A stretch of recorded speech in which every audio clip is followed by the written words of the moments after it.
वैश्विक आलोचना के बावजूद इजरायली प्रधानमंत्री बेंजामिन नेतन्याहू के हौसले पस्त नहीं हुए हैं। यूरोपीय संघ और संयुक्त राष्ट्र जैसे अंतर्राष्ट्रीय मंचों की चेतावनियों को दरकिनार करते हुए इजरायल लगातार गाजा सिटी पर कड़ा दबाव बढ़ा रहा है। उसकी सेनाएं, टैंक और अन्य सैनिक उपकरण शहर की सीमाओं पर तैनात हो चुके हैं और वे कभी भी जमीनी कार्रवाई शुरू कर सकते हैं। कई प्रत्यक्षदर्शियों ने भी इसकी पुष्टि की है कि आईडीएफ ने गाजा सिटी के चारों ओर टैंक तैनात कर रखे हैं। प्रत्यक्षदर्शियों ने CNN को बताया कि इजरायली टैंक और सैनिक अब गाजा शहर के ठीक उत्तर में शेख रावदान तालाब इलाके में इकट्ठा हो गए हैं।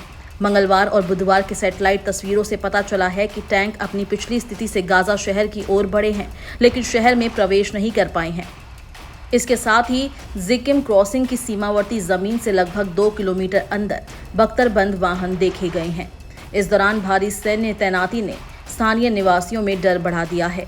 अनुमान है कि गाजा सिटी की कुल आबादी करीब 10 लाख है, लेकिन बड़ी संख्या में लोग अपने घर छोड़ने को मजबूर हो गए हैं। इजरायल दावा करता है कि इस जमीनी अभियान का उद्देश्य हमास के सैन्य नेटवर्क को निशाना बनाना है, जो शहर के अंदर सक्रिय है। कुछ रिपोर्टों में दावा किया गया है कि इजरायली टैंक और सैनिकों ने शहर के अंदर गहराई तक प्रवेश कर लिया है। बहरहाल, इजरायली सेना ने घोषणा की है कि गाजा में जमीनी अभियान शुरू हो गया है, लेकिन सैटेलाइट तस्वीरों से पता चला है कि टैंक अभी तक शहर में प्रवेश नहीं कर पाए हैं। बड़ी बात यह है कि इजरायल का ये नया अभियान अंतर्राष्ट्रीय निंदा और संयुक्त राष्ट्र और अन्य संगठनों की चेतावनी के बावजूद जारी है। EU ने इस उत्पीड़न और मानवीय संकट को देखते हुए इजरायल पर नए टैरिफ और प्रतिबंध लगाने की घोषणा की है। दूसरी ओर संयुक्त राष्ट्र ने भी चेतावनी दी है कि इजरायली हमला पहले से ही गंभीर मानवीय संकट झेल रहे गाजा को और तबाह कर देगा। UN ने गाजा के कुछ हिस्सों को आधिकारिक तौर पर अलाकग्रस्त भी घोषित किया है। मंगलवार को एक स्वतंत्र संयुक्त राष्ट्र जांच ने पहली बार ऐसा निष्कर्ष निकाला कि गाजा में इजरायल ने नरसंहार किया। हालांकि इजरायल ने इसका खंडन किया है। वहीं फिलिस्तीनी स्वास्थ्य मंत्रालय के अनुसार पिछले 24 घंटों में गाजा में 98 लोगों की मौत हो गई है, जिससे संघर्ष की शुरुआत के बाद से मरने वालों की कुल संख्या 65,000 से ऊपर पहुंच गई है।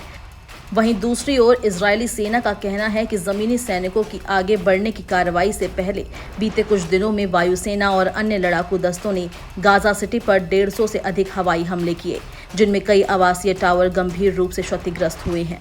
इजरायल का यह भी दावा है कि हमास इन इमारतों का उपयोग सैन्य निगरानी के लिए कर रहा था। इस सैन्य दबाव के बीच गाजा सिटी में रहने वाले हजारों फिलिस्तीन नागरिक जान बचाने के लिए अपने घर छोड़ रहे हैं। नागरिकों को सुरक्षित निकलने का अवसर देने के उद्देश्य से इजरायल ने शहर के दक्षिणी हिस्से में बुधवार से 2 दिनों के लिए एक मानवीय गलियारा भी खोल दिया है।